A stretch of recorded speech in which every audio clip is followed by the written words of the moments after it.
இஸ்லாத்தை அதன் ஆரம்பத்தில் ஏற்றுக்கொண்ட ஒரு வீரர், மக்கா நகரின் பிரச்சனைகளுக்கு மத்தியில் தனது குடும்பம் முழுவதையும் ஈமானிய பாதையில் அழைத்துச் சென்றவர்.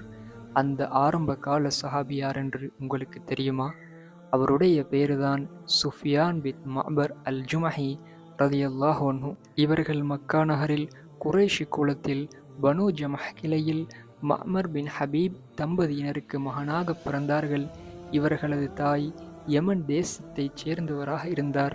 நபி அவர்கள் சத்திய மார்க்கமாம் இஸ்லாத்தை போதித்த அந்த ஆரம்ப நாட்களிலேயே தனது மனைவி ஹசனா ரலியல்லாஹு அன்ஹா அவர்களுடன் சேர்ந்து இஸ்லாத்தை ஏற்றுக்கொண்டார்கள். இதனால் அஸ்ஸாபிகூனல் அவ்வலூன் முந்திக் கொண்டவர்களின் வரிசையில் இவர்களும் இணைந்து கொண்டார்கள். ஆனால் அந்த ஆரம்ப தருணத்தில் இஸ்லாத்தை ஏற்றுக்கொள்வதென்பது இலகுவான ஒரு காரியமாக இருக்கவில்லை. முஸ்லிம்களை பிரச்சனைகளும் அடக்குமுறைகளும் தேடி வந்தன.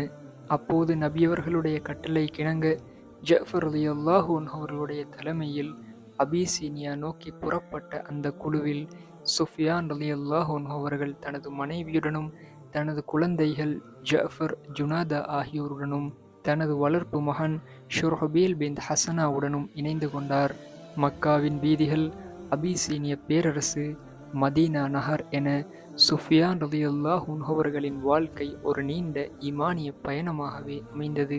இந்த அத்தனை பயணங்களுக்கு மத்தியிலும் இறை வேதமாம் குர்ஆனை ஓதுவதிலும் அதனை முறையோடு கடைபிடித்து வாழ்வதிலும் இவர்கள் மிகுந்த ஆர்வம் கொண்டிருந்தார்கள்.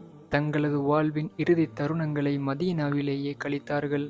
சுமார் ஹிஜ்ரி 20ஆம் ஆண்டு நபியவர்களின் நகரமான மதீனாவிலேயே சுஃபியான் ரலியல்லாஹு அன்ஹு அவர்கள் இவ்வுலகை விட்டும் பிரிந்தார்கள்.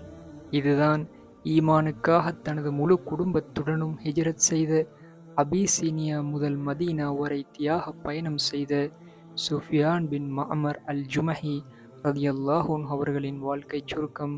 அஸ்ஸலாமு அலைக்கும் வரஹ்மத்துல்லாஹி வபரகாத்துஹு.